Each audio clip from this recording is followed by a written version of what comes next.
Our next step is going to be planetary association. And this is something that's very important. You're going to have to remember this because we're going to use it later on as we start looking at charts and learning how to read them in a different light. So it's very, very important to remember now which sign and which planet are associated. There is a primary association and a secondary association. Secondary association does not mean it's lesser. It just means that if push comes to shove, the primary will be a little bit more stronger than the secondary one. We're going to start with the sign of Aries. Here we see the glyph of Aries. Looks like a little palm tree with two frogs sticking out of it. And it's associated with Mars. Mars is a very aggressive energy, and it likes to get out front and do its thing. It is president of the I, Me, Mine Club. Here we have the secondary association. Here the second house is with Venus. Venus and Taurus are associated with one another. If you see Taurus, you're always going to look for Venus. If you see Aries, you're always going to look for Mars. This is the way we do astrology. Gemini is associated with Mercury, but Mercury is a secondary association to Gemini, and this is because Virgo has a stronger association. Mercury is exalted, really strong in Virgo, where it's not as strong in Gemini. It's something to remember, but we'll cover that later again. The moon is associated with Cancer, and always Cancer and Moon are the two that are associated with one another. If you look for Cancer, you always look for the Moon next. Leo is associated with the Sun, and again, whenever you look at Leo, you always want to see where the Sun is. The next association, like we mentioned, is Virgo, and Virgo here is associated with Mercury as a primary association.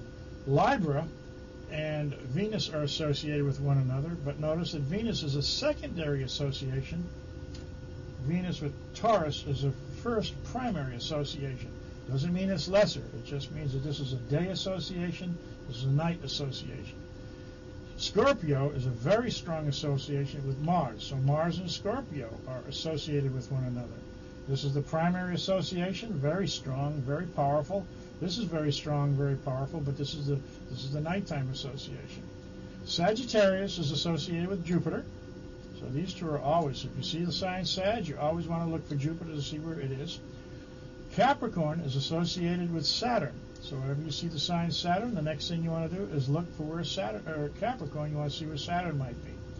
Aquarius is also associated with Saturn, Saturn being the secondary association to the Aquarius. Pisces is associated with Jupiter, and Jupiter is secondary association with Pisces. Jupiter is the primary association with Sagittarius. Now again, like I say, the primary association and the secondary association is just a way of looking at it. They're all associated within the same light, but it's just important to recognize that these associations, some are a little bit more aggressive than others. Scorpio is a little more secretive. This is a more open. This is a much more loving and caring, nurturing type of Venus. This is an association Venus, like good company, good friends, good parties, different things, different ideas that we will cover and eventually start exploring within the chart as we read this. Now remember, take note of this. This is very important to recognize and what the associations are and how we're going to use them later. If you have an astrology book, make note of this. Copy them down so you have them at ready for referencing a little bit later. Okay?